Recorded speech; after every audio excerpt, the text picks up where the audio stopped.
masih butuh proses, butuh waktu, dan kita tentu akan berkomunikasi dengan pihak Tiongkok. Semangatnya semua adalah mencari solusi. Terima kasih teman-teman media, wartawan yang saya hormati dan banggakan. Saya sore hari ini merasa terhormat untuk bisa hadir dan berbicara di Forum Indonesia Economic Summit tahun 2026 yang diselenggarakan oleh IBC, Indonesian Business Council. Chairman-nya adalah Pak Arsyad Rashid. Terima kasih Pak Chairman. Dan keluarga besar dari IBC, ada Pak William Syahbandar. Kami juga hadir bersama para deputy dan staf khusus dari jajaran Kementerian Koordinator Bidang Infrastruktur dan Pembangunan Kewilayahan. Saya diminta untuk berbicara tentang menyiapkan Indonesia dalam menavigasi atau menghadapi tantangan geopolitik hari ini dan ke depan. Tentu dari berbagai aspek, termasuk di bidang pembangunan, ekonomi, dan juga secara khusus pembangunan infrastruktur. Tentu dalam situasi yang penuh dengan ketidakpastian global saat ini, Indonesia harus terus fokus untuk membangun kemandirian dirinya dan sesuai asta-cita dan juga yang menjadi visi besar dari Bapak Presiden Prabowo Subianto, tentu Indonesia harus berikhtiar, berupaya sekuat tenaga agar bisa menghadirkan ketahanan di bidang pangan, energi, air, sekaligus infrastruktur bisa menjadi tulang punggung pertumbuhan ekonomi dan konektivitas antar wilayah juga bisa menjadi solusi ketimpangan antar wilayah di Indonesia, sekaligus kita berharap infrastruktur juga bisa mendukung pembangunan human capital, sumber daya manusia bangsa yang tentunya kita harapkan melalui sektor pendidikan, kesehatan, dan peningkatan kesejahteraan bisa hidup semakin baik, layak, dan kita semua tentunya berharap Indonesia bisa survive dari segala bentuk disrupsi, tapi sekaligus juga menjadi pemenang dalam kompetisi yang semakin sengit.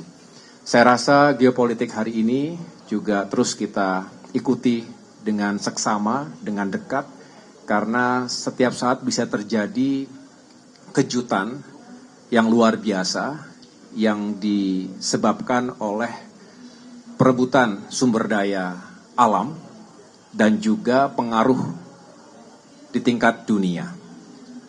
Amerika Serikat juga tentunya punya agenda yang harus kita ikuti dan dampaknya seperti apa terhadap dunia, termasuk Indonesia.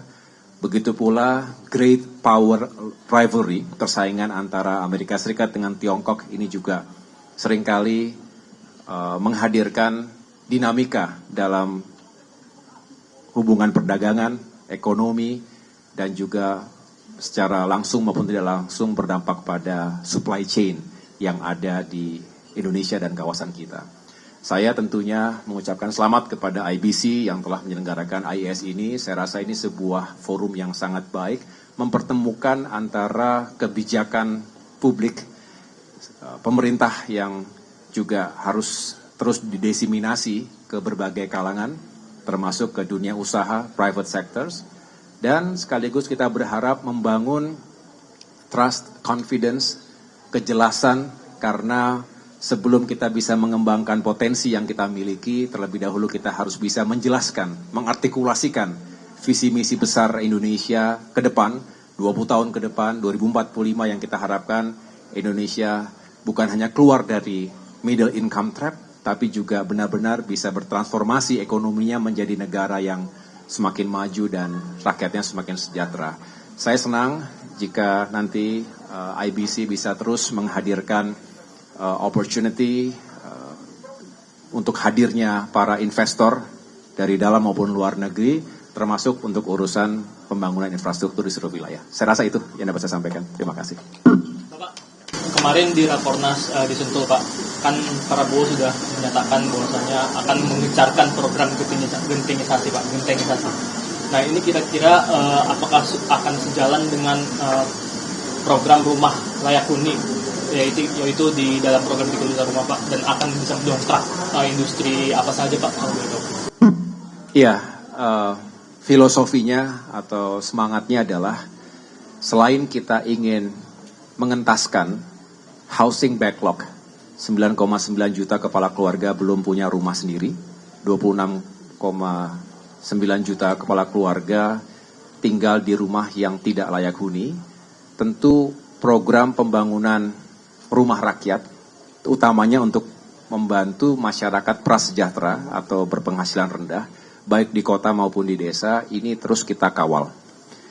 Kami akan terus mendorong sejumlah kementerian yang terkait, terutama Kementerian Perumahan dan Kawasan Permukiman, juga ada Kementerian Pekerjaan Umum, termasuk Kementerian Agraria, karena bicara pembangunan kawasan permukiman dan perumahan itu perlu lahan yang juga memadai, tapi juga disupport oleh berbagai infrastruktur dasar, jalannya, sumber air bersih, dan lain sebagainya. Nah, Bapak Presiden memang menekankan masyarakat harus hidup lebih layak. Ada cukup banyak program yang berpihak untuk membantu masyarakat prasejahtera tadi untuk punya rumah yang lebih layak lagi, misalnya dengan program BSPS, ada bantuan untuk renovasi rumah rakyat. Di antaranya selain mungkin bicara MCK, sanitasi, tapi juga beliau melihat kondisi atap rumah yang juga seringkali dalam kondisi yang kurang baik. Nah, ini harapannya dengan menggunakan produk-produk yang lebih kuat, contohnya menggunakan genteng, ini bisa lebih baik lagi, tidak panas, kemudian lebih terlihat rapi. Beliau meluncurkan gerakan ASRI kemarin. Indonesia ASRI itu A-nya aman, S-nya itu sehat, R-nya itu resik. Resik itu bersih, rapi, teratur, dan I-nya indah. Jadi aman, sehat, resik, dan indah. Saya rasa itu yang menjadi dambaan kita.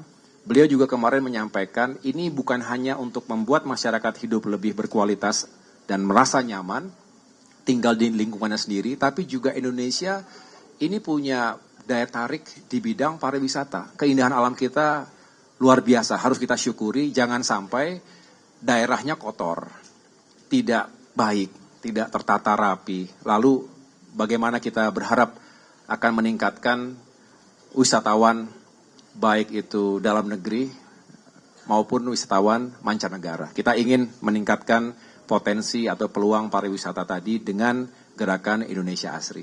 Saya rasa kita akan inkorporasi apa yang menjadi direktif beliau tersebut dalam perencanaan pembangunan, termasuk pembangunan perumahan, termasuk tadi urusan atap dan genteng tadi. Cukup? Pak, ya, terkait pembentukan komite untuk kereta cepat Jakarta-Surabaya ini, apakah ada perkembangan terbaru Pak? Karena kan kemarin Pak Rosan bilang bakal ada, sudah ada Zoom meeting yang berkelanjutan dengan pihak China. Nah, ini dari Menko Infrastruktur, apakah sudah ada gambar? Intinya kita kawal terus upaya untuk melakukan restrukturisasi keuangan terkait dengan kereta cepat Jakarta-Bandung KCJB atau KCIC yang kita kenal. Ini terus kita kawal. Saya sudah bertemu dengan Menteri Keuangan, dengan Menteri Investasi sekaligus CEO Danantara, termasuk juga tentunya Menteri Perhubungan, kereta api, bicara KAI dan lain sebagainya. Intinya kita ingin terus cari solusi yang terbaik. Ini masih butuh proses, butuh waktu, dan kita tentu akan berkomunikasi dengan pihak Tiongkok. Semangatnya semua adalah mencari solusi. Kita ingin pastikan proyek yang besar dan juga strategis itu bisa terus eksis dan berjalan, bahkan semakin maju, karena juga banyak yang berharap selain sampai dengan Bandung, harapannya bisa tembus sampai dengan katakanlah Surabaya, Jawa Timur. Jadi itu akan menjadi salah satu game changer dalam konektivitas moda kereta yang diharapkan juga akan membuka sentra-sentra pertumbuhan ekonomi baru dalam jalurnya. Terima kasih.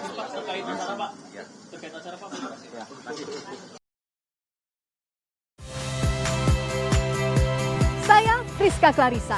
Saksikan program-program Kompas TV melalui siaran digital, pay TV, dan media streaming lainnya. Kompas TV, independen, terpercaya.